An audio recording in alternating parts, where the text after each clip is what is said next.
फिर उसके बाद जैसे मैं 11 दिन का संकल्प ली और मैं ड्यूटी भी करती थी। नाइट में मैं ज़मीन पर ही सोती थी, मैं कोई बेड वेड नहीं पड़ती थी। लहसुन प्याज का भी बिल्कुल मैं सेवन नहीं करती थी 11 दिन तक। तो मैं दादा से बोली कि दादा जिस दिन मेरा रिजल्ट आ जाएगा उस दिन से मैं छोड़ दूंगी और पूरे जीवन भर मैं नहीं खाऊंगी और मैं एक पैर पर हनुमान खड़े होकर हनुमान चालीसा का पाठ पूरे जीवन भर करूंगी। भैया जब तक मेरा पैर हाथ पैर मेरा सलामत रहेंगे, काम करेंगे, मैं कर सकती हूँ, तब तक मैं एक पैर पर खड़े होकर जीवन भर एक बार हनुमान चालीसा का पाठ करूंगी। क्योंकि शिव बाबा को मैं अपना पिता मानती थी और दादा को अपना बड़ा भाई मानती थी। मैं बोली बाबा मैंने इतना मेहनत की और आपने मुझे मतलब इस तरह से मुझे ये मिला, अब मैं पूजा नहीं करूंगी और मैं आपके मंदिर में कभी नहीं आऊंगी। मैं दादा के सामने 2 ऑप्शन रखी, या कि मुझे आप रेगुलर कर दो या फिर मुझे मौत दे दो। मैं दोनों ऑप्शन रखी कि दादा इस बार अगर मेरा पेपर नहीं निकला तो मैं मर जाऊंगी। एक ही रिक्वेस्ट है जो भी देख रहे हैं, प्रभु को कभी अपने जीवन की असफलता का दोष मत दीजिए, क्योंकि ये हमारे प्रारब्ध होते हैं जो हमें भोगने हैं। इनफैक्ट प्रभु तो हमें बल देते हैं, वे तो माता पिता की तरह हमारी रक्षा करते हैं। जय श्री राम दोस्तों, कैसे हो आप? हमारे चैनल में आप सभी का स्वागत है। मैं हूं आपका दोस्त जयेश वाघेला, फाउंडर ऑफ धार्मिकस्टोरी.com एंड सीक्रेट मिस्ट्रीज। दोस्तों, आज मैं फिर से लौटा हूं एक और इंटरेस्टिंग वीडियो कॉल सेशन के साथ। हनुमान जी के भक्त ऑनलाइन है और उत्सुक है अपना अनुभव शेयर करने के लिए।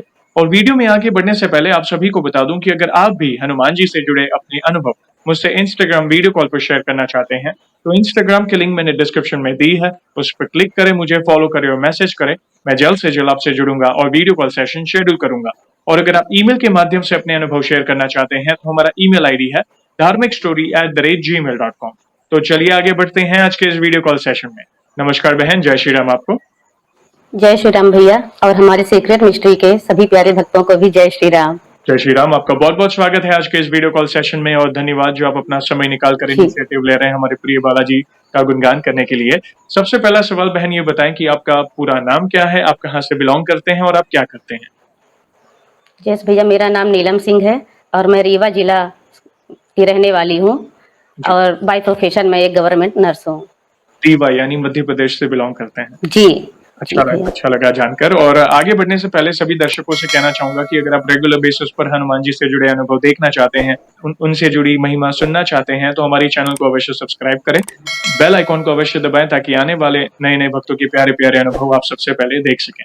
और बहन, जैसे आपको पता है ये जो सेशन है हमारे प्रिय हनुमान जी से जुड़ा है, तो अगला सवाल उन्हीं से जुड़ा है। ये बताएं कि जीवन में सबसे पहले आप हनुमान जी से कब जुड़े, कैसे जुड़े, जीवन के किस मोड़ पर जुड़े, और शुरुआत की जर्नी के बाद जो भी आपके अनुभव हैं जिसमें प्रभु ने कोई असंभव कार्य संभव किया हो या उनकी ऊर्जा महसूस की हो या कोई संकेत मिले हो, तो जो भी आपकी जर्नी है उसे आप डिटेल में साझा कर सकते हैं। जी भैया, धन्यवाद भैया। भैया मैं बचपन से तो कोई पूजा पाठ नहीं करती थी, बस मैंने अपनी मम्मी और आंटी को पूजा करते हुए देखा करती थी।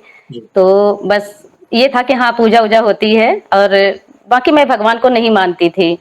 और बस हो गया, बचपन मेरा ऐसे ही बीता। तो मम्मी आंटी लोगों को बस पूजा वूजा करते देखा करती थी। फिर उसके बाद जैसे भैया मैं 2010 में शायद, हाँ 2010 से मैं पूजा करना स्टार्ट की थी शिव बाबा की। उनको मैं अब बाबा मानती हूँ। तो उस टाइम मेरा कोई लगाव नहीं था उनसे, शिव जी से। तो बस किसी ने मुझे बताया कि प्रदोष का व्रत करना है, तो हाँ ठीक है, मैं सोची करती हूँ, कोई बात नहीं। तो 2010 से मेरी पोस्टिंग थी उस टाइम पे रीवा डिस्ट्रिक्ट के एक PSC है, तो वहां पर मैं ड्यूटी करती थी। तो बस वहीं पे मैं प्रदोष का व्रत किया करती थी और सैटरडे टू सैटरडे में पीपल का जो पेड़ वासुदेव होते हैं वहां पे जल चढ़ाने जाया करती थी। तो फिर हो गया, ऐसे करते करते फिर समय ऐसे बीतता रहा। फिर उसके बाद क्या हुआ कि 2012 में मेरी बेटी का जन्म हुआ, 2012 अक्टूबर 2012 में। और प्रभु की इतनी कृपा थी कि मेरी बेटी का जन्म शनिवार के दिन हुआ और उस दिन शनि प्रदोष था। तो उस दिन मेरी बेटी का जन्म हुआ जैसे भैया। फिर हो गया, उसके बाद मेरी पूजा छूट गई। मेरी पूजा में कोई लगाव तो मेरा था ही नहीं कि मैं कोई लगाव हो, बस किसी ने बताया था तो मैं पूजा करती थी। फिर 2013 फिर उसके बाद 2013 में मेरा ट्रांसफर हो गया सतना डिस्ट्रिक्ट। मैं सतना में आ गई। सतना डिस्ट्रिक्ट के एक PSC है, प्राथमिक स्वास्थ्य केंद्र है, तो मैं वहाँ अभी 2013 से अभी मैं ड्यूटी कर रही हूँ। तो फिर हो गया, यहाँ भी आ गई भैया। तो तो जब मेरी जॉब लगी थी जैसे भैया, तो उस टाइम पे मैं संविदा में लगी थी। संविदा जैसे एमपी में होता है ना, तो पहले संविदा में, फिर उसके बाद रेगुलर ओके। ऐसा टेस्ट निकालना पड़ता है। तो फिर 2013 में मैं यहाँ आई। फिर उसके बाद मेरी पूजा नहीं होती थी, फिर भी कोई पूजा पाठ नहीं, मन आया तो मैं कर लेती थी, नहीं मन आया तो नहीं करती थी। कोई लगाव ही नहीं था मेरा कि मैं पूजा करूं, और बच्ची भी छोटी थी। फिर 2017 में जैसे भैया एक ग्रुप 5 का एक वैकेंसी आई रेगुलर की, तो मैं उसमें फॉर्म डाली और पूरी बहुत दिन बाद वैकेंसी आई थी। तो मुझे ये था कि चलो अब रेगुलर हो जाऊंगी, और मैंने पढ़ाई स्टार्ट की और पढ़ाई करती थी बस। फिर एग्जाम दी और एग्जाम में मेरा वेटिंग में आया, वेटिंग में आया। और जब वेटिंग में आया तो फिर हो गया। ये था, उम्मीद थी कि शायद वेटिंग में आई हूँ तो मतलब वेटिंग उठेगी तो मेरा तो हो ही जाएगा, ज़्यादा वेटिंग नहीं थी। तो लेकिन क्या हुआ कि विभाग वालों ने वेटिंग उठाई ही नहीं, वेटिंग नहीं उठाई। फिर हो गया बस। फिर उसके बाद वैकेंसी ही नहीं आई हम लोगों की कोई रेगुलर की, बस ऐसे ही जॉब चलती रही। फिर जैसे 2013 में कोरोना आता है, सॉरी 2021 में की बात है, उस टाइम कोरोना चल रहा था। हाँ, कोरोना चल रहा था उस टाइम पे। तो हो गया, हाँ ड्यूटी करती थी यहाँ पीएचसी में, तो उस टाइम पे मुझे कोरोना हो गया, हस्बैंड को भी हुआ, फिर मुझे ज़्यादा हो गया था, कोरोना हो गया था। हाँ, तो जब मुझे कोरोना हुआ तो फिर उसके बाद, और उसी टाइम पे मेरा अबॉर्शन भी, कोरोना हुआ, इतनी सारी दवाइयाँ काढ़ा वगैरह पीना आप जानते हैं, तो फिर हो गया कुछ मेरी गलतियों के कारण मेरा अबॉर्शन हुआ जैसे भैया। फिर उसके बाद मतलब मैं टूट सी गई थी, और उसके बाद मेरी 1 साल तक कंटिन्यू मेरी दवाइयाँ चली, और भी मेजर प्रॉब्लम, हीमोग्लोबिन मेरा बहुत डाउन हो गया था। तो कंटिन्यू मेरी मतलब जीने के कोई, हमेशा परेशान रहना, ड्यूटी करना, घर आना, ड्यूटी करना, रूम पे आना, बस यही मेरा था। बाकी और कोई उम्मीद, मैं बच्ची को भी ध्यान नहीं देना। हिम्मत रखें। फिर उसके बाद भैया मेरे मन में आया कि मैं ना लड्डू गोपाल की, मतलब 1 साल मेरा पूरा निकल गया ऐसे ही करते करते। 2023 आ गया, जनवरी 2023 आया, तो मैं सोची कि मैं लड्डू गोपाल को लाऊंगी, उनकी पूजा करूंगी। मेरा कोई भगवान से लगाव तो था नहीं, बस ये था कि हाँ भगवान है, मानती थी, बस हो गया। तो मैं बोली कि मैं पूजा लड्डू गोपाल लाऊंगी और पूजा करूंगी। तो मैं यूट्यूब पर वीडियो सर्च करने लगी कि लड्डू गोपाल को कैसे पूजा उनकी करते हैं, कैसे, मुझे कोई आइडिया नहीं था दूर दूर तक पूजा का। तो जब मैं यूट्यूब पर लड्डू गोपाल की पूजा के बारे में सर्च करती तो वो आपकी वीडियो आती, हनुमान जी की वीडियो आती। तो मैं बोलती, मुझे तो हनुमान जी की पूजा करनी नहीं है, मुझे तो लड्डू गोपाल की पूजा करनी है। फिर उसके बाद लड्डू गोपाल की आई ही नहीं वीडियो, दादा की ही वीडियो आए, आपकी मतलब मुझे वीडियो आए। ऐसे करते करते समथिंग 20 जनवरी तक 20 जनवरी आ गई। तो मैं सोची ऐसे ही ये सब लोग मतलब सर्च करते, मतलब ऐसे डालते रहते हैं, तो हो गया, ऐसे ही होगा। तो फिर पता नहीं, एक बार मुझे ध्यान नहीं है, एक एपिसोड आया था शायद, वो दीदी थी, उनके पापा को कोई प्रॉब्लम थी, तो वो जो जल होता है ना, अभिमंत्री जल, वो पिलाई थी, वो ठीक हो गए थे। हाँ, फिर उसके बाद मैं बैक टू बैक आपके सारे एपिसोड, मतलब मेरा दिन में ड्यूटी, मतलब मेरी ड्यूटी शिफ्टिंग चलती, कभी नाइट, कभी मॉर्निंग, कभी डे। तो जब भी मुझे टाइम मिलता तो मेरा एक ही काम था, ड्यूटी करना है और घर के काम करने हैं, और फ्री टाइम में आपकी वीडियोज देखनी है। अब वीडियो देखते देखते मुझे इतना लगाव हो गया दादा से, इतना लगाव हो गया कि अब मैं भी दादा की पूजा करूं, मतलब मुझे अच्छा लगने लगा, मन खुश रहने लगा, सिर्फ आपकी वीडियो देख के जैसे मेरा मन खुश रहने लगा कि अब मैं भी पूजा, दादा की पूजा करूंगी। फिर उसके बाद जैसे भैया क्या हुआ कि अब मैं सोची मैं दादा को लाऊंगी कहाँ से, मुझे लाना पड़ेगा। फिर मैं अपने हस्बैंड से बोली, फ्रेंड से बोली कि चलो गंगा जी चलते हैं। मैं वहाँ गंगा, मुझे कोई अच्छी धार्मिक स्थान से ही लाना था दादा को।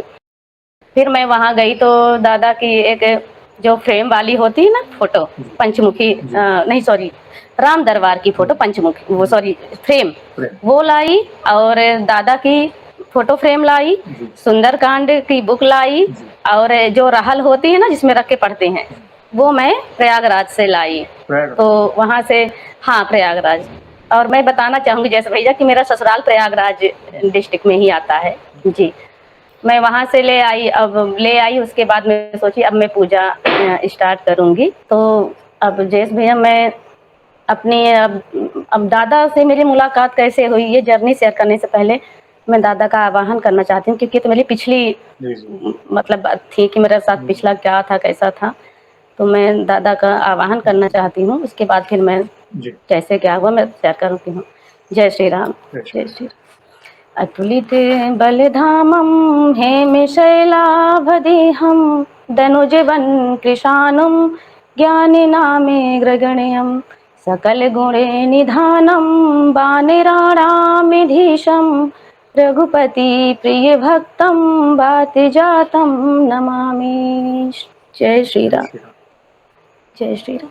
तो जयेश भैया फिर क्या हुआ कि मैं उसके बाद अब 31 जनवरी 2023 से मैं दादा की पूजा करना स्टार्ट कर दी। जी। और आपके जितने भी वीडियोस थे सीक्रेट मिस्ट्री के तो सारे वीडियो में देख डाली थी उस टाइम हाँ। तक जितने भी थे। जी। और पूजा का आइडिया भी हो गया था जी। कि कैसे क्या करना है, पूजा कैसे होती है।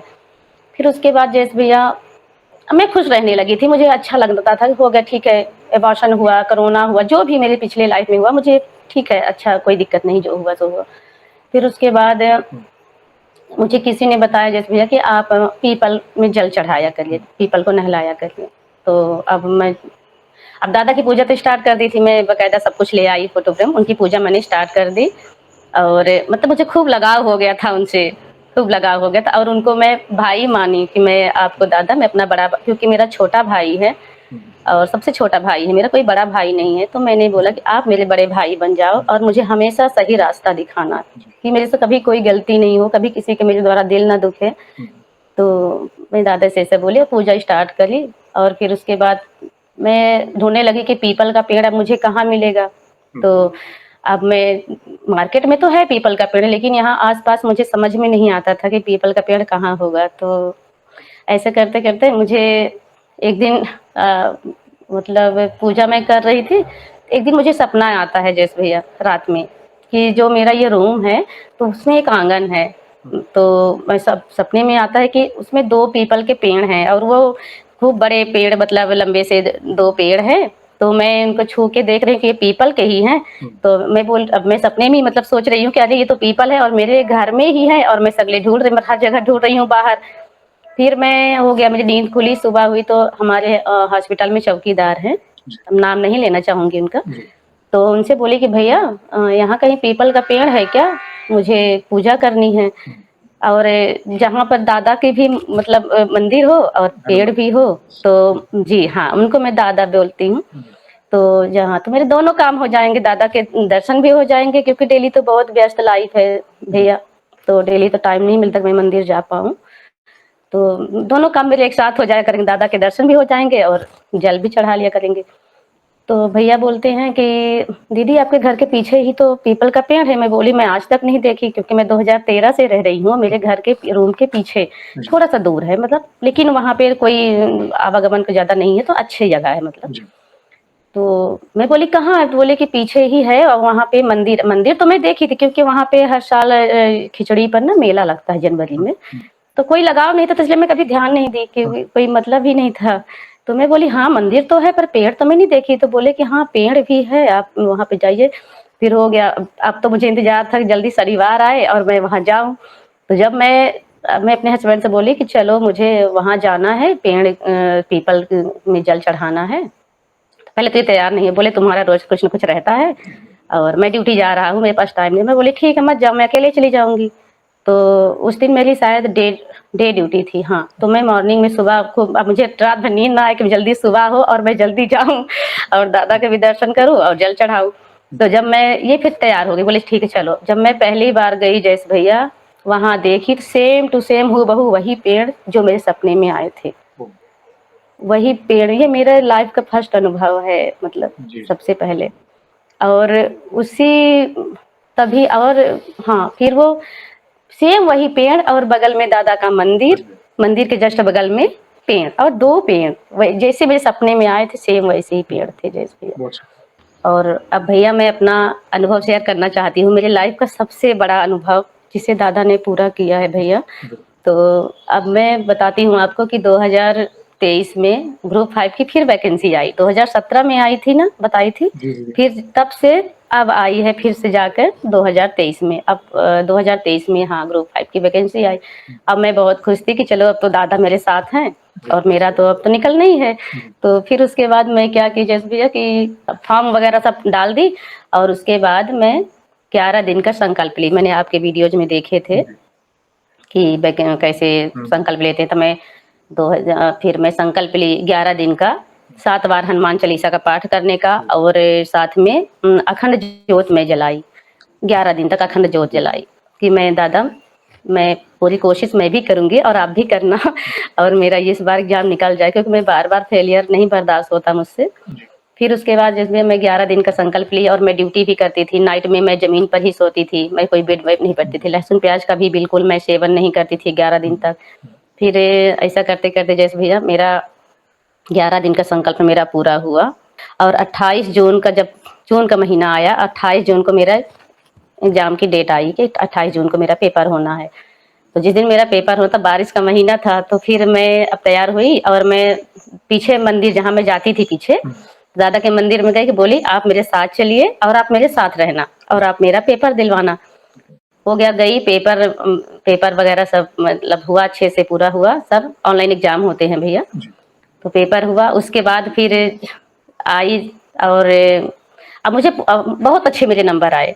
मेरे बहुत अच्छे नंबर आए। इतने नंबर मेरे आए थे कि हाँ मुझे पूरा भरोसा था कि मेरा अच्छे से हो जाएगा। और इन जब जनवरी से लेके जून के बीच में मुझे कई बार दादा के इतने प्यारे प्यारे दर्शन हुए, सपने में दर्शन हुए। कभी एक बार तो मैं सुंदरकांड का भी संकल्प ली थी मैं 11 दिन का।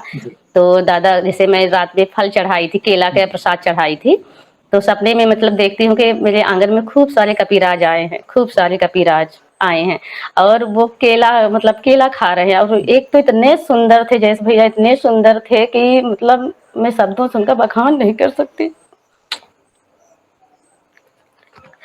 बहुत सुंदर थे जैसे भैया वो, मतलब उनका हाथ मैं ऐसे छू रही हूँ, इतना मुलायम हाथ उनके कि लग नहीं रहा कि मतलब वो कपिराज के रूप में है, लग रही मतलब समझ भी नहीं आ रहा था भैया।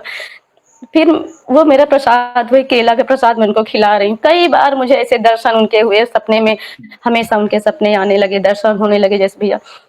फिर हो गया, उसके बाद ठीक है मैं पूजा करती रही। कई मैंने 1-2 बार मैं 108 बार हनुमान चालीसा का पाठ भी की, इसीलिए कि मेरा पेपर निकल जाए। मैंने पूरी कोशिश भी की थी, पढ़ाई भी मैं खूब अच्छे से की थी, कोई दिक्कत नहीं थी। फिर उसके बाद अब आता है 23 में मेरा पेपर हुआ जून में। फिर आता है फरवरी 2024।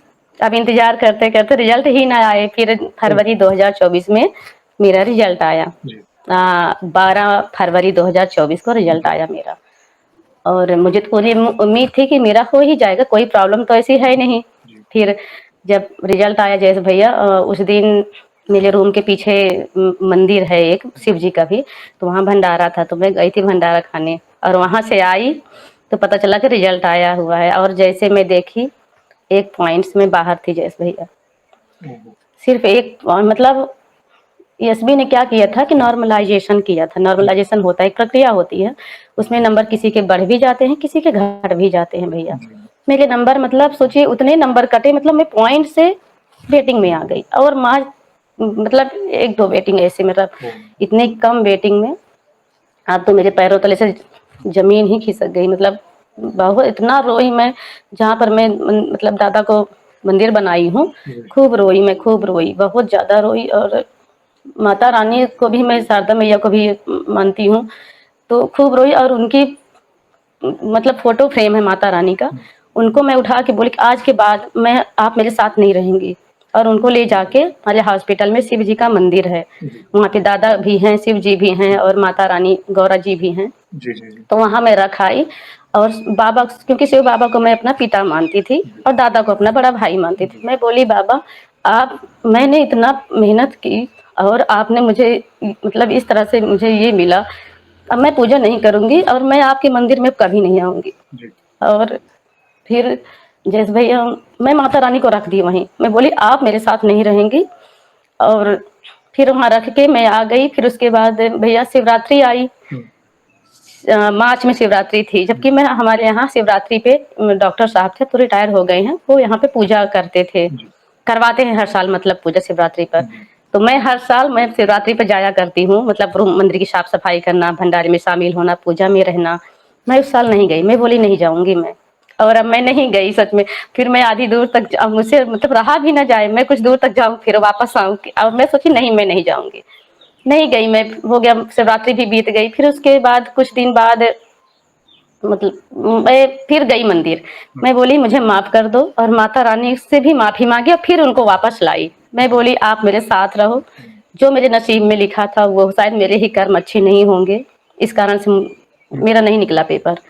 और मुझे कोई उम्मीद नहीं थी भैया, क्योंकि 2017 में भी पेपर मेरा नहीं निकला था, वेटिंग उठाई ही नहीं थी, तो इस बार भी ये था कि भाई वेटिंग तो उठेगी नहीं। और वैकेंसी भी इतनी 2017 के बाद अभी आई थी, तो ये लगा कि अब तो कोई चांस भी नहीं है, क्या पता वैकेंसी अब कब आती है फिर से। फिर उसके बाद 2025 में फिर से वैकेंसी आ गई, मतलब पहले फिर से back to back. Back to back पहले 6 साल बाद आई और हाँ, अभी सीधा दूसरे ही साल आ गई वापस। दूसरे साल, जबकि ऐसा कभी हुआ नहीं था, मतलब जी फिर से वैकेंसी आ गई। तो मैं, मेरे हस्बैंड बोले कि फिर से वैकेंसी आ गई है, ऐसा करो कि फिर से फॉर्म डाल। मैं बोली मैं फॉर्म नहीं डालूंगी, 2 बार हो गया और अब मैं इतना फेलियर बर्दाश्त नहीं करूंगी, बार बार वही हो रहा है। बस पेपर दो, और इतने अच्छे नंबर आते हैं, पता नहीं क्यों मेरे नंबर कट जाते हैं, कहाँ मेरी गलती ऐसी हो रही है। और इस बीच में पूजा पाठ मेरा सब कुछ मैं बहुत अच्छे से करती थी। कभी मैं 7 दिन का संकल्प लेती थी, मतलब कभी हनुमान चालीसा 108 बार पाठ करती थी, और मुझे सपने में दर्शन भी होते थे दादा के। ऐसा नहीं था, लेकिन पता नहीं क्यों मन से विश्वास ही उठ गया कि नहीं अब मैं नहीं डालूं। फिर हो गया, बहुत ज्यादा फोर्स किए, बोले फॉर्म तुमको डालना पड़ेगा, फॉर्म डाल दो। हो गया, जैसे फिर मैं फॉर्म डाल दी। तो जनवरी 2025 जिस वैकेंसी आई थी, और 10 जनवरी को मैं फॉर्म डाली फिर से। 10 जनवरी को फॉर्म डाली, और उसके बाद फिर मैं तैयारी में जुट गई, मतलब ड्यूटी करना, फिर घर में आके सारे काम करना, पढ़ाई करना। और जैसे नाइट ड्यूटी रहती थी जैसे भैया ना, तो मैं 1 आध घंटे दिन में सो के 5 में पढ़ाई किया करती थी। और मैं इस बार ठान ली थी मुझे पेपर निकालना ही है, चाहे कुछ भी हो जाए, क्योंकि जैसे भैया ना ऐसा नहीं है कि मेरी सैलरी कम थी, सैलरी मेरी ठीक ठाक थी, संविदा में भी सैलरी का मुझे कोई इशू नहीं था। लेकिन एक जो होता है ना कि हाँ अरे कहीं भी जाओ तुम संविदा में हो, अरे ऐसा नहीं करना तुम संविदा में है, वैसा काम नहीं करना तुम संविदा में हो, मतलब मैं इतना ताने सुन सुन के लोगों से मैं परेशान हो गई थी। बस मुझे सैलरी का मुझे कोई प्रॉब्लम नहीं था कि क्या कैसे, बस सिर्फ मुझे नाम चाहिए था, मुझे रेगुलर होना है, बस ये मेरे मन में बैठ गया था कहीं ना कहीं। तो मैं बोली, फिर उसके बाद मैं फिर से फॉर्म वगैरह डाली जैसे भैया, और फिर मैं संकल्प ली। 108 बार हनुमान चालीसा पढ़ी, पूजा करती रही जैसे भैया। फिर वो टाइम आता है 18 फरवरी 2025 में, 21 दिन मतलब 21 पूरा 21 माने मंगलवार का मैं सुंदरकांड पाठ करने का संकल्प ली। 21 मंगलवार और हाँ, 21 मंगलवार को कि मैं दादा मैं पाठ करूंगी। बाकी पहले भी मैं करती थी, पर फिर से मैं 21 बार मंगलवार तो मंगल पाठ करूंगी। और जो आप दीपमाला बताए थे, मैं दीपमाला की मैं दीपमाला भी करूंगी। और जबकि यहाँ हनुमान जी का मतलब जो शिव जी का मंदिर हमारे हॉस्पिटल में, यहाँ दादा की मूर्ति है, लेकिन मुझे लगाव वहाँ पीछे, जहाँ मेरे रूम के पीछे मंदिर है, वहां से मेरा लगाव ज्यादा है, तो मैं वहीं जाती थी। तो मैं दीपमाला कभी कि मैं दीपमाला करूंगी दादा, और इस बार अगर मैं अच्छे से पूजा करती हूँ, मेरे अच्छे कर्म हैं, तो प्लीज इस बार अब मैं अब नहीं झेल सकती दादा। तो फिर उसके बाद जैसे भैया मैं दीपमाला भी करती थी, सुंदरकांड का पाठ करती थी। तो एक दिन मैं सुंदरकांड का पाठ की, और पाठ करने कंप्लीट हुआ, हवन वगैरह मैं सब की। उसके बाद जब मैं उठी तो 18 फरवरी को के दिन था, वो मंगलवार का दिन था। देखी तो पेपर की डेट आई थी, मतलब 18 फरवरी मंगलवार के दिन पेपर की डेट आई। और जिस दिन पेपर होना था उस दिन 25 फरवरी को मेरा पेपर होना था, वो भी दिन मंगलवार था। तो मैं बोली कि इस बार तो सब कुछ मंगल तो मंगल हो रहा है, मतलब मंगलवार को पेपर का डेट मतलब वो मिलना, फिर मंगलवार का पेपर एग्जाम का होना।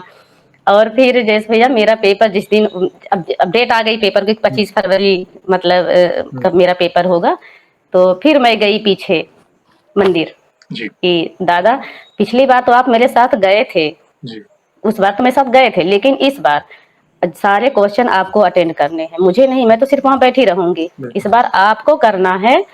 और उसके पहले मैं एक बात और बताना चाहूंगी जैसे भैया, कि एक दिन मैं दादा के मंदिर गई, पेपर के पहले मतलब मंदिर गई, और मैं खूब रोई दादा के सामने, बहुत ज़्यादा रोई और मैं दादा से बोली कि दादा मैं आपको क्या दे सकती हूँ? जो कुछ भी मेरे पास है वो सब आपका ही दिया हुआ है, मेरे पास तो कुछ नहीं है जो मेरा हो, सब आपका है। पर हाँ, मुझे जो चीज़ पसंद है, सबसे ज़्यादा पसंद है, मैं उस चीज़ को छोड़ दूँगी अगर मैं रेगुलर हो गई तो। और जयेश भैया मुझे काला वाला गुलाब जामुन आप जानते होंगे शायद, जो गुलाब जी, जी, जामुन, जी, जी, जी। हाँ, तो मुझे इतना पसंद है कि अगर कोई मुझे बोल दे कि तुम 3 दिन खाली गुलाब जामुन खा के रह लो, तो मैं रह सकती हूँ। इतना मुझे जिसको होता है ना अति से ज़्यादा, जी, जी, जी। यहाँ मुझे हॉस्टल में पूरा स्टाफ जानता है कि मुझे बहुत ज़्यादा पसंद मतलब था, अब है नहीं, जी। था। तो मैं दादा से बोली कि दादा जिस दिन मेरा रिजल्ट आ जाएगा, उस दिन से मैं छोड़ दूँगी और पूरे जीवन भर मैं नहीं खाऊँगी। और मैं एक पैर पर हनुमान खड़े होकर हनुमान चालीसा का पाठ पूरे जीवन भर करूँगी। भैया जब तक मेरा हाथ पैर मेरा सलामत रहेंगे, काम जी, जी, करेंगे, जी। मैं कर सकती हूँ, तब तक मैं एक पैर पर खड़े होकर जीवन भर एक बार हनुमान चालीसा का पाठ करूँगी। और मैं वो 2023 से ही करती आ रही हूँ। 2023 से करती हूँ, जब कभी मिस हो गया, कभी बाहर रही तो मिस हो गया तो अलग बात है, नहीं तो मैं डेली मेरा नियम है कि मैं एक बार पाठ करती हूँ जैसे। और दादा के सामने फिर मैं बोली कि ठीक है मैं गुलाब जामुन खाना छोड़ दूंगी और मैं जिस दिन मेरा पेपर निकल जाएगा जैसे भैया, तो मैं अपने रूम से आपके मंदिर तक मैं पड़े पड़े परिक्रमा करूंगी। पड़े पड़े थोड़ा सा दूर है जैसे भैया, जी, जी, जी। मतलब हाँ, मैं बोली अभी मेरे लिए इतना जरूरी था, जीने मरने वाली बात थी जैसे भैया, मेरे मन में बैठ गया था मुझे रेगुलर होना है। तो मैं बोली कि मैं इतना करूंगी और मैं दादा के सामने 2 ऑप्शन रखी, हुँ। या कि मुझे आप रेगुलर कर दो या फिर मुझे मौत दे दो। ओहो! मैं दोनों ऑप्शन रखी कि दादा इस बार अगर मेरा पेपर नहीं निकला तो मैं मर जाऊंगी। ओह! हिम्मत रखें। मैं दादा से बोली कि अगर मेरे कर्म अच्छे किए हैं, मैं कुछ भी अच्छा की हूँ, तो प्लीज मेरा पेपर निकल जाए इस बार, नहीं तो मैं नहीं जिंदा रहूंगी और ये मैं आपसे वादा करती हूँ। मैं उनसे बोली थी मैं दोनों ऑप्शन या कि मेरा पेपर निकल जाए, नहीं मैं मर जाऊंगी। बस हो गई, ये बोल के फिर मैं आ गई जयेश भैया और आके फिर मैं ड्यूटी करने लगी, ड्यूटी जाया करती थी। और सोचे ड्यूटी में भी मैं ना, जैसे रीजनिंग वाले क्वेश्चन आते हैं, मैथ के आते हैं, इंग्लिश आते हैं, ये सब क्वेश्चन आते हैं, तो मैं ना अपने हाथों, वहाँ हॉस्पिटल में टाइम नहीं मिलता जैसे मॉर्निंग ड्यूटी में इतना, तो मैं अपने हाथों में लिखती, शॉर्ट वाले क्वेश्चन मैं हाथों में और अपनी कलाई में लिख लिया करती थी, क्योंकि एप्रिन पहनती थी तो ढका रहता था, तो कि मुझे वहाँ टाइम मिलेगा तो मैं वहाँ पढ़ूंगी, ऐसे मैं करा करती थी। और जब रूम पर आती तो फिर मैं कभी कभी ये भी सोचती थी अगर मेरा पेपर नहीं निकला तो मुझे मरना कैसे है, मतलब मैं दोनों चीज सोच के रखी थी कि मुझे मरना कैसे है। अगर नहीं निकला तो मरना तो मुझे है ही, क्योंकि मैं दादा से बात मेरी हो गई थी कि मुझे मरना है अगर नहीं निकला पेपर, तो मैं सोची मुझे मरना कैसे है, ये भी मैं डिसाइड कर ली थी मुझे कैसे मरना है। और निकल गया तो मुझे कैसे दादा का शुक्रिया करना, मतलब दोनों चीजें मैं डिसाइड करके रख ली थी। और ये बात सिर्फ मुझे पता थी, कभी कभी मैं अपने हस्बैंड से बोलती थी कि अगर मेरा पेपर नहीं निकला ना तो मैं नहीं रहूंगी, तो तुम बेटी का ध्यान रखना।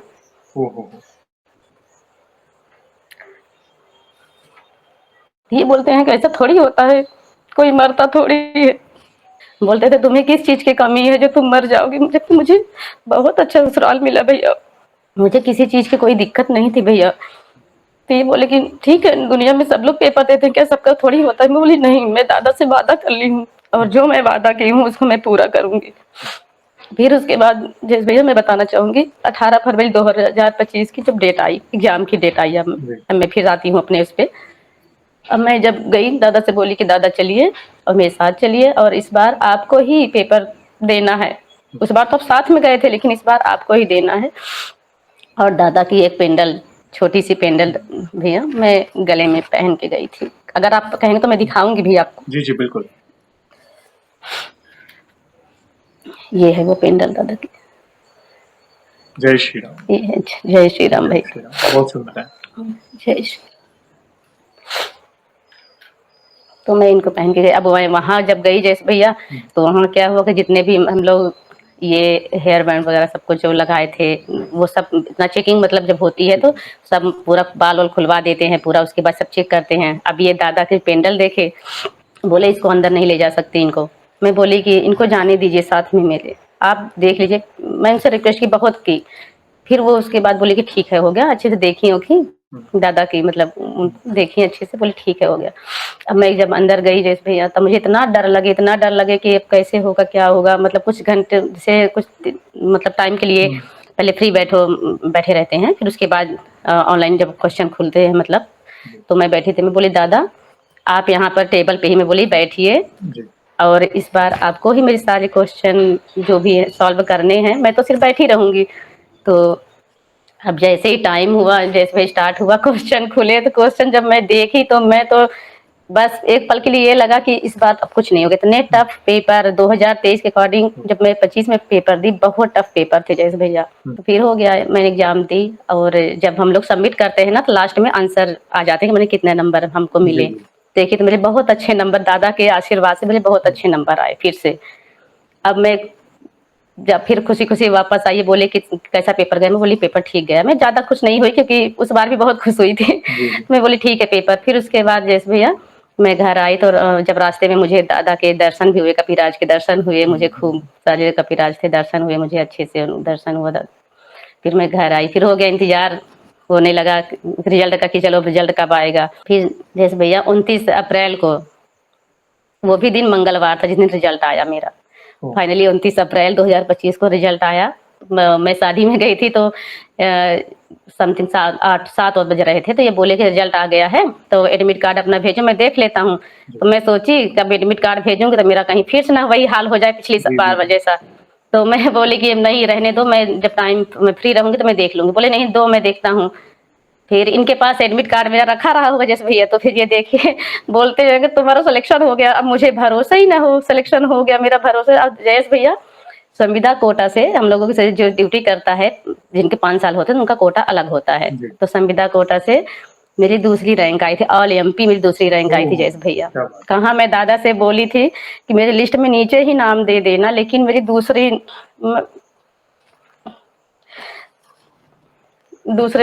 सेकंड रैंक आई जयेश भैया। मुझे इतनी खुश हुई जयेश भैया। और फिर मतलब इतना मैं धन्यवाद की दादा का, मेरा शादी में बिल्कुल मन ही न लगे, काहे कि शादी मैं तो सोची जल्दी से जाऊं मैं सतना और मैं दादा का धन्यवाद करूं, क्योंकि मेरा लगाव वही है जहां मैं जाती हूँ। फिर मैं आई 1-2 दिन बाद, मैं खूब धन्यवाद की दादा का जयेश भैया, खूब धन्यवाद की। और अब ये हुआ कि उधर वेटिंग भी उठा दी, उधर वेटिंग भी एसबी ने उठा दी, मतलब अब 23 वाले की भी वेटिंग और 24 वाले की जो एग्जाम दी थी 25 में, उसकी भी साथ साथ चॉइस फिलिंग होने लगी। और जैसे भैया मेरा 3 जगह से सिलेक्शन हुआ। जो मैं मेरिट में जब थी तो मेरा पन्ना जिला मुझे मिला, और जो मैं वेटिंग में थी तो वेटिंग में मुझे मैं पॉइंट से तो चूकी थी, तो मुझे दमोह जिला मिला जनरल कैटेगरी से, और मैं ओबीसी में आती हूँ तो ओबीसी कैटेगरी से मुझे सतना जिला मिला। 17, मतलब एक 24 सतना और जिला। 25। देखिए 25 मेरा रिजल्ट आया था, वो तो तो उसमें मुझे मेरिट में पन्ना मिला मुझे मेरिट में, और इधर इसमें ने बेटिंग भी उठा दी। बेटिंग जो 23 में पेपर दी थे, बेटिंग भी उठा दी। तो बेटिंग में मुझे 2 जगह मुझे सिलेक्शन हुआ, क्योंकि मुझे नंबर बहुत अच्छे थे, मैं पॉइंट में चुकी थी ना। तो मुझे दमोह मिला जनरल कैटेगरी से, और मैं ओबीसी में आती हूँ, तो ओबीसी से मुझे मिला सतना जिला। और मैं दादा से बोली थी कि दादा मुझे जो मेरे लिए सही होगा दोनों में वैकेंसी में, जो मुझे सही होगा मेरे लिए, तो आप मुझे सतना जिला चाहिए, जिसमें सही होगा उसमें सतना जिला दिला दीजिएगा। और फाइनली 2023 वाले एग्जाम में मुझे सतना जिला मिल गया। बहुत सही। और जैसे भैया मैं एक बात और बताना भूल गई हूँ, ये कि मतलब जो एक एपिसोड 190 था शायद, एक भैया आए थे, उनको बच्चे नहीं हो रहे थे, एपिसोड नंबर 190। तो उन्होंने जिक्र किया था जबलपुर में रामलला का, अर्जी वाले हनुमान जी का मंदिर है वहां पे, तो वो मैं एपिसोड देखी थी। तो मैं जबलपुर गई थी, जबलपुर गई, वहां मैं अर्जी लगा के आई थी जयेश भैया। 2023 में मैं गई, 24 में गई थी सॉरी, तो मैं वहां भी अर्जी लगाई थी। और दादा के आशीर्वाद से जयेश भैया 1 दिसंबर 2025 को मैं ज्वाइन की। और सबसे मतलब दादा की कृपा तो देखिए कि मुझे उसी जगह पे ज्वाइनिंग दिलवाई जहां मैं पहले संविदा में ड्यूटी करती थी। आज मैं वैसी जगह पे फिर से ड्यूटी कर रही हूँ। इतने बड़े दयालु मेरे दादा हैं कि मैं उनका कैसे गुणगान करूं। आप पर है ना बहुत बड़ी कृपा है, और ये भक्ति, चलिए हनुमान जी की भक्ति में आप अराउंड 2023 में है, मगर महादेव स्वयं हनुमान जी है जिनकी भक्ति बचपन से कर रहे थे। बाद में बहुत उतार चढ़ाव आपने देखे हेल्थ से रिलेटेड 2021 में। फिर आपने सोचा चलो लड्डू गोपाल की सेवा करें। तो आप ऐसा समझिए कि महादेव और लड्डू गोपाल की प्रेरणा से ही हनुमान जी आपके जीवन में आए हैं। और संकट तो देखिए जीवन में उतार चढ़ाव लगे रहते हैं, ये कोई ना कोई हमारा प्रारब्ध होगा, शारीरिक रूप कहें, मानसिक रूप कहें, जो भी संकट आए वो प्रारब्ध के कारण है। लेकिन देखिए इससे एक बहुत बड़ा मैसेज मिलता है आज जो भी देख रहे हैं, स्पेशली आज के युवाओं को। और एक बहुत बड़ा गलत कदम आप उठाने वाले थे अगर ये सिलेक्शन ना होता तो, जो आपने सोच लिया था, कहीं ना कहीं वो फ्रस्ट्रेशन, टेंशन, डिप्रेशन, जो भी कहें आप। कई बार होता क्या है पता है कि हम कोई रिजेक्शन के कारण या छोटी छोटी बातों में कई बार हम हिम्मत हार जाते हैं और डेस्परेटली उस चीज को पाने के लिए हम हाथ धो के पीछे पड़ जाते हैं। एक तड़प होती है, वो तो होनी जरूरी है, लेकिन अगर परिणाम आपके अनुरूप ना आए तो कोई गलत गलत कदम ना उठाए। मैं सारे दर्शकों को ये कहना जी चाहूंगा, जी क्योंकि जीवन खत्म करना भी एक पाप कर्म है। आप प्रभु की शरण में रहें, प्रभु आपको बल प्रदान करेंगे। आपने इतना मांगा था, लेकिन 2025 में जब रिजल्ट आया आपने सोचा भी नहीं होगा कि मेरा 3 जगह सिलेक्शन होगा। जब कहा 2017 की बात, जब कहा 2025 की बात, 8 साल का डिफरेंस। तो मैं यही कहूंगा कि एट प्रेजेंट अगर आपको कोई रिजेक्शन मिल रहा है, सारे दर्शक ध्यान से सुनिएगा, अगर कोई किसी भी चीज का रिजेक्शन मिल रहा है तो धीरज रखिएगा, प्रभु के शरणागत रहें, विश्वास रखें, उनकी योजना पर विश्वास रखें, क्योंकि वे जो करते हैं वो अपने भक्त के लिए जो उचित होगा वो ही करेंगे। और अभी अगर नहीं मिल रहा है तो निराश ना होइए, उस समय के लिए वो उचित ना होगा। तो देखिए प्रभु को तो सब पता है क्या उचित है क्या उचित नहीं है। तो अगर 2017 में करा देते तो क्या पता कुछ परिणाम अलग होता। तो वो 8 साल थोड़े कठिन थे, मैं समझ सकता हूँ, मेंटली फिजिकली आप दोनों चैलेंज के थ्रू आप गुजरे। मगर अगर कोई रिजेक्शन मिल रहा है तो कोई गलत कदम ना उठाएं। देखा आपने इन बहन के अनुभव से ये पता चला कि देखिए धीरज में कितनी शक्ति है, भक्ति में कितनी शक्ति है। तो वो भक्ति के शक्ति के बल पर समय निकला और विचार उथल पुथल हो रहे थे दिमाग में, मगर देखिए जो आपके लिए उचित था उन्होंने किया। अच्छा लगा जानकर। इस दौरान अभी जैसे एक सवाल पूछना चाहूंगा, जैसे आप घर भी संभाल रहे हैं, जॉब भी संभाल रहे हैं और पैरेलल भक्ति में भी आगे बढ़ रहे हैं, तो आप की दिनचर्या कैसी? आप नॉर्मल पूजा पाठ, क्योंकि कुछ संकल्प वगैरह जो लिए आपने उसके बारे में, वो किसी कार्य के लिए। आज भक्ति की स्थिति अलग है, ठीक है। आज पहले कुछ मांगने के लिए भक्ति हो रही थी, आज की भक्ति कैसी है और दिनचर्या कैसी है, प्लीज बताएं। जी भैया। भैया ज़्यादा तो मैं कुछ नहीं करती हूँ भक्ति, पर मेरा एक रूटीन है कि जैसे सुबह मैं उठती हूँ, मैं ड्यूटी के हिसाब से करती हूँ। जैसे अगर मॉर्निंग ड्यूटी है तो फिर मैं सुबह उठ के मेरी पूजा स्टार्ट कर देती हूँ मैं 7 बजे से 6:30-7 तक। और अगर डे ड्यूटी है तो फिर तो कोई दिक्कत ही नहीं है, और नाइट ड्यूटी है तो फिर 8 बजे के बाद होती है। तो मैं सबसे पहले दादा की मतलब पूजा वूजा बाकी दीपक वगैरह जलाती हूँ। फिर उसके बाद मैं राम चालीसा का पाठ करती हूँ एक बार, और फिर एक बार एक पैर पर खड़े होकर हनुमान चालीसा का पाठ करती हूँ। फिर उसके बाद दादा का नाम मैं लेती हूँ, जो 12 नाम है दादा के, वो नाम लेती हूँ दादा का। और अतुलित बलधामम वाला ये जो है श्लोक, वो मैं डेली बोलती हूँ। और वार के अनुसार जिन भगवान के वार रहता है उनकी मैं आरती करती हूँ। दिन तो मेरा ये हो जाता है जिस भैया। और नाइट में भले मुझे 10 बज जाए, 11 बज जाए, 8 बज जाए, ड्यूटी के अनुसार मुझे टाइम का कोई इशू नहीं रहता। तो रात में मैं जैसे भैया दीपक वगैरह सब करने के बाद मैं राम भगवान की माला करती हूँ, दादा की एक माला, और एक माला शनिदेव की करती हूँ। और फिर उसके बाद मैं राम नाम लिखती हूँ। मैं दादा से बोली थी कि अगर मेरा सिलेक्शन हो जाएगा तो मैं श्री रामचरितमानस का कुछ दोहे आपको सुनाया करूंगी। तो मैं इतना मैं करती हूँ। फिर उसके बाद डेली मैं दादा की आरती वगैरह, मैं डेली शाम को दादा की आरती करती हूँ। हाँ, इतनी पूजा मैं करती हूँ। देखिए आप वो कर रहे हैं जो प्रभु को जो प्रिय है वो कर रहे हैं। प्रभु को जी हनुमान जी को राम नाम ही ज्यादा प्रिय है, तो आप रामचरितमानस का गुणगान कर रहे हैं, राम नाम ले जी रहे हैं, आरती कर रहे हैं, प्लस राम नाम लिख रहे हैं। तो ये जानकर अच्छा लगा। सरल भक्ति है, भाव वाली भक्ति है। कहीं ना कहीं आपने जो प्रभु से कहा था कि अगर मेरा सिलेक्शन हो जाए तो मैं जीवन भर एक पाँव पर, जब तक मैं शारीरिक रूप से स्वस्थ हूँ, मैं एक पाँव पर हम्म, हनुमान चालीसा करूंगी, जो आप कर रहे हैं, जैसा आपने कहा। अच्छा लगा हम्म, जानकर। तो ये जर्नी बहुत सुंदर थी। एक आध अनुभव और शेयर करना चाहे तो कर सकते जी भैया।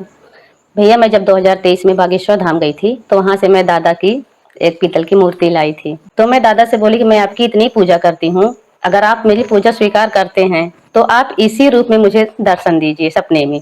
तो फिर 2-3 दिन बाद क्या होता है जैसे भैया कि मैं सपना देखती हूँ मेरे हॉस्पिटल में सेम वही मूर्ति दादा की, मतलब आसन लगा है, वो बैठे हैं जी। और मैं वहां पर बैठ के राम नाम लिख रही हूँ, राम नाम लिख रही हूँ। जी। और मैं बहुत खुश हूँ, मतलब इतना खुश हूँ कि मतलब दादा, मतलब वही रूप मुझे दादा के दर्शन मिले, मैं इतना खुश हुई जैसे भैया सुबह उठी कि मैं आपको बता नहीं सकती। और बहुत धन्यवाद की दादा के कि आपने मेरी मेरी पूजा आप तक पहुंच रही है, आपने ये बताया मुझे। ये यहाँ पे जी एक सवाल भैया। पूछना चाहूंगा, जैसे आपने कुछ अनुभव ऐसे बाहरी अनुभव तो कहे कि जॉब का सिलेक्शन हो गया, मैंने संकल्प लिया, ये वाला जी अनुभव भी।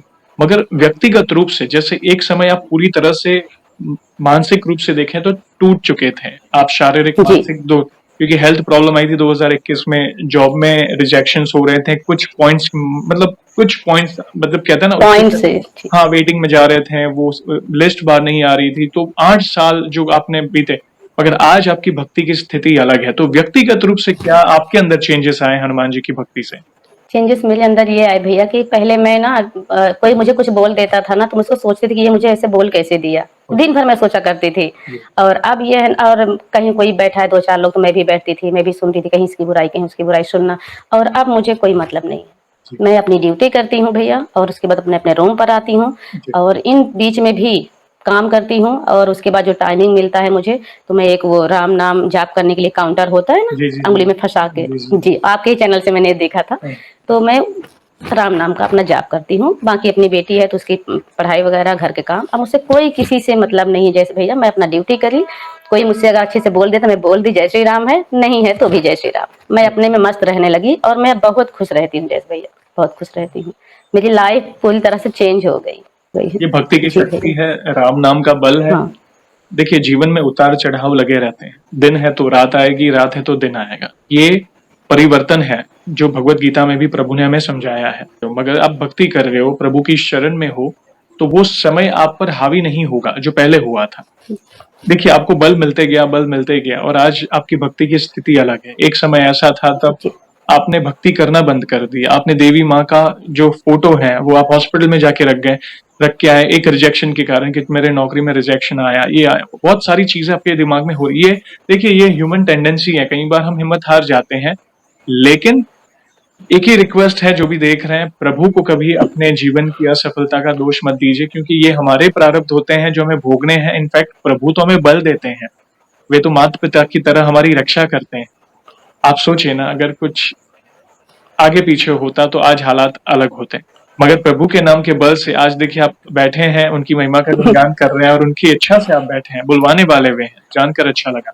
आगे बढ़ने से पहले एक और सवाल, जैसे आज हमने आपके अनुभव सुने, बहुत सुंदर जर्नी, इंस्पिरेशनल जर्नी, ये कई लोगों को सब कहते हैं ना, उनके सवालों के जवाब है जो हिम्मत हार जाते हैं, स्पेशली कॉम्पिटेटिव एग्जाम्स कहें, कॉलेजेस की एग्जाम कहें, रिजेक्शंस के कारण वे निराश हो जाते हैं। तो उनके लिए ये एक भक्ति एक ऐसा मार्ग है जो बल, बुद्धि, विद्या तीनों प्रदान करते हैं, स्पेशली हमारे हनुमान जी। तो जैसे आपकी जर्नी सुनी बहुत सुंदर, वैसे ही आपने हमारे चैनल में भी बाकी भक्तों के अनुभव सुने। तो बाकी भक्तों के अनुभव सुनकर आपको क्या प्रेरणा मिली? आप अपने भाव अपने शब्दों में बता सकते हैं। जैसे भैया जैसा कि मैं 2023 से आपकी वीडियो देख रही हूँ, तो उनमें से एक मैं देखी थी एपिसोड आपका, देखी थी जैसे भैया, एक अंकल जी आए थे जो 1.25 लाख राम नाम जी। का बारे में किए थे। तो उस टाइम पे जब मैं तैयारी कर रही थी, हम्म। तो उस टाइम पे मैं भी दादा से बोली थी अगर मेरा एग्जाम क्लियर हुआ तो मैं भी 1.25 लाख राम नाम का जाप करूंगी, जो ओ, कि मैं पूरा कर चुकी हूँ। अब मैं पूरा कर चुकी हूँ, 1.25 लाख राम नाम का जाप मैं कर चुकी हूँ। क्या बात। और एक और भैया आए थे, भैया नहीं सर आए थे जो डीएसपी बने हैं, जी। जी। डीएसपी बने थे वो। कुछ समय पहले की बात तो है। यस। जी जी अभी कुछ समय पहले की, तो उनकी जब मैं जर्नी सुन रही थी ऐसा लग रहा था जैसे भैया जैसे वो मेरी जर्नी शेयर कर रहे हूँ। मैं इतना रोई उस दिन, इतना रोई जैसे भैया। और सच में आपकी वीडियो से मैं तो ये कहूंगी कि मेरी पूरी जिंदगी बदल गई जैसे भैया। मैंने भक्ति करना सीखा, आपके कारण मैंने भक्ति करना सीखा जैसे भैया। और दादा की कैसे पूजा करते हैं, कैसे रहना चाहिए, कैसे लोगों के से बातें करना चाहिए, मैं सब कुछ आपके चैनल से मैं सीखी हूँ जयेश भैया। यहाँ तक कि मुझे ये भी नहीं पता था कि शिव जी और दादा मेरे एक ही हैं, नहीं पता था कि उनका 11वां रुद्र अवतार हैं। तो सच में जयेश भैया आपकी भक्ति ने, सॉरी आपके चैनल ने कारण मतलब पता नहीं कितने लोगों की जिंदगी सुधर गई जयेश भैया। देखिए, उनकी और इच्छा आप से हुआ है। मैं तो एक गृहस्थ जी भक्त हूँ। जय जय भैया। ये जो हो रहा है उनकी इच्छा से हो रहा है। हम एक दूसरे के अनुभव देखकर हमारा विश्वास बढ़ता है, प्रभु के निकट हम बढ़ता और जाते हैं। जी संकल्प, दीपमाला, अभिमंत्रित जल, ये कहीं ना कहीं एक परिवार है हमारा जो एक दूसरे को मोटिवेट करता है अपने ही अनुभव से। जैसे उन भाई के बारे में जैसे बात की, डीएसपी बने तो वे भी एग्जाम दे रहे थे। देखिए, वैसे कई अनुभव है। किसी को हेल्थ के इशू है तो वो हेल्थ से रिलेट करेगा, कोई आर्थिक तंगी है तो कोई उस अनुभव से रिलेट करेगा। आपने उस अनुभव से रिलेट किया कहीं ना, क्योंकि उन्होंने एग्जाम देके गवर्नमेंट जॉब क्रैक की, तो आपने उस अनुभव से रिलेट किया। तो यही है, एक जी दूसरे के अनुभव और कराने वाले प्रभु है। मैं तो एक सामान्य गृहस्थ भक्त हूँ, और इन फ्यूचर भी जब भी लगे आपको और भी नए अनुभव हुए तो इस भाई को अवश्य मैसेज करिएगा। जी जी जी एक और छोटा सा अगर जी जी, कहें तो मैं बता बताइए। मतलब मैं ये कहना चाहती हूँ जैसे भैया कि जब मेरा एग्जाम मतलब रिजल्ट आने वाला था जी मेरा, जी जी तो उसके पहले मुझे इतने अच्छे अच्छे सपने आने लगे थे, इतने अच्छे अच्छे सपने आते थे। कहीं बागेश्वर धाम के गुरुजी मेरे सपने में आ रहे हैं और बैठे हैं आराम से, कहीं अब बाबा नीम करौली महाराज भी मेरे सपने में आए। मैं वीडियो भी उनकी पिक्चर जी, भेजी हूँ मैं शेयर करूंगा। आपके पास। हाँ, तो वो भी मतलब इतने अच्छे अच्छे सपने आने लगे थे। और आज मुझे समथिंग इतने साल हो गए इस रूम में रहते, कभी गाय मेरे रूम के अंदर नहीं आई थी, गौ माता।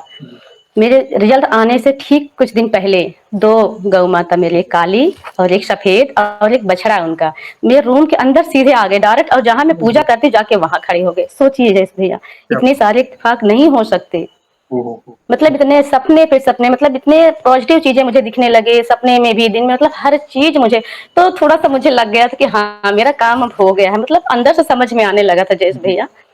और बस अगर आप कहें तो एक छोटा सा अनुभव मैं कष्टभंजन महाराज का जी शेयर कर दूं। जी जी, जैसे कि आप भैया बोलते हैं ना कि कष्टभंजन जब भी टाइम मिले तो जीवन में एक बार जरूर जाना।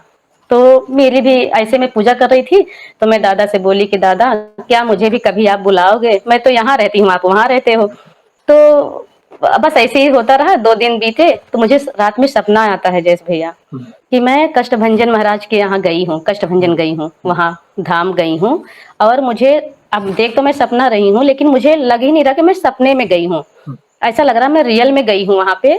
और कष्टभंजन महाराज जी इतने सुंदर, मतलब कि मुझे मतलब ये लग ही नहीं रहा कि मैं सपने में हूँ, मैं बैठी हूँ वहां पर। वो इतना मुस्कुरा, मतलब मैं क्या बताऊं, मेरे घोष बमा। तो मतलब जैसे भैया वो मुस्कुरा रहे हैं, एकदम हंस रहे हैं, ऐसा हंसते हैं ना, वो हंस रहे हैं। और वहां पे एक अम्मा बैठी हैं, तो वो बोलती है लो प्रसाद ले लो, और बाकी लोगों को प्रसाद नहीं दे रही। तो मैं, सब लोग बोल रहे हैं कि तुमको प्रसाद मिल रहा है, हमको नहीं मिल रहा। तो मैं बोली मैंने अर्जी लगाई थी ना, इसलिए मुझे बुलाए हैं, तो मुझे प्रसाद मिल रहा है। तो इतना प्यारा रूप के मुझे दर्शन कराए जिस भैया कि मैं सच में, मुझे फील ही नहीं हुआ कि मैं सपने में वहां गए होके आई। और जब मैं सुबह उठी तो मैं देखी, अरे ये तो सपना है जैस भैया। मैं बहुत अच्छे दर्शन करके आई हूँ कष्टभंजन देव का। मैं बहुत बहुत धन्यवाद करती हूँ जैस भैया, इतनी बड़ी कृपा मुझ पर की है दादा। आप पर विशेष कृपा है बहन, और एक दिन अवश्य आपको रियली बुलाएंगे, आप चिंता ना करें। आप भी आएंगे, और आप खुद विश्वास नहीं करोगे कि एक बार मैंने स्वप्न में दर्शन किए थे, आज उनके दरबार में खड़ी। और तब मुझे आप अवश्य मैसेज करिएगा कि प्रभु के एक्चुअल दर्शन करके जी आपको जी कैसा भैया, लगा, मतलब क्योंकि सच में बहुत ही पवित्र भूमि है। जैसे बहुत ही बागेश्वर है, वैसे कष्टभंजन है, सालासर कहें, मेहदीपुर करें, जो भी सिद्ध पीठ है, वहां की ऊर्जा अपार है। हम फोटो में दर्शन करते हैं, मगर एक्चुअल जब हम मंदिर में जाके प्रभु के दरबार में उनकी मूर्त को हम निहारते हैं ना, जो ऊर्जा आती है, हम सब कुछ, जी जी जी जी। माइंड शून्य चले जाता है, सारी कंप्लेन्स, पता नहीं क्या मांगने आए थे, सब कुछ ब्लैंक हो जाते सब हैं। बस सब कुछ मतलब शांत हो जाता है, और एक अलग सुकून लेकर हम वापस लौटते हैं। अलग सुकून। जी भैया, बहुत सुंदर, बहुत बहुत सुंदर। मतलब मुझे तो फील ही नहीं हो रहा कि मैं सपने में होके आई हूँ वहां। अभी भी मुझे लग रहा कि मैं वहां रियल में जाके आई हूँ, क्या बात। इस तरह से मुझे फील होता है जैसे भैया। आप पर विशेष कृपा है, तब जाके ये अनुभव होते हैं बहन। एक सवाल और पूछना चाहूंगा। वैसे तो देखिए हमारे पास इतना सामर्थ्य तो नहीं है, मगर फिर भी एक आध दो लाइन में उनकी महिमा का गुणगान या बखान करना चाहें तो किस तरह करना चाहेंगे आप? देखिए भैया, पहली बात तो 2 शब्दों में उनका बखान हम कर ही नहीं सकते। अगर उनका बखान करने बैठे तो पूरा दिन कम पड़ जाएगा, महीनों कम पड़ जाएँगे मेरे लिए तो भैया। पर फिर भी मैं 2 लाइन में दादा का मैं कुछ सुनाना चाहती हूँ अपने बिल्कुल, भक्तों को। प्लीज़, ये हमारा सौभाग्य। जय श्री हार भी उसकी जीत बन जाती है, हार भी उसकी जीत बन जाती है, जिसे हनुमान जी से प्रीत हो जाती है, जिसे हनुमान जी से प्रीत हो जाती है।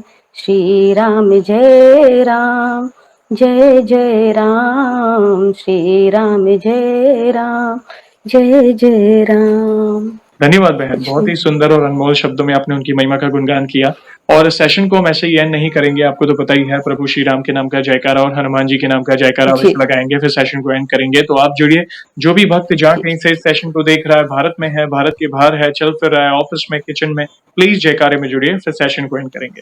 तो बोलिए सियावर रामचंद्र की जय जय, पवन सुत हनुमान की जय, जय बोलो पूज्य नीम करोली बाबा की की जय। जय। वंस अगेन बहन, थैंक यू वेरी मच अपने प्यारे-प्यारे अनुभव शेयर करने के लिए। जय श्री राम, जय हनुमान, जय बाबा की। जय श्री राम, जय हनुमान, जय बाबा की।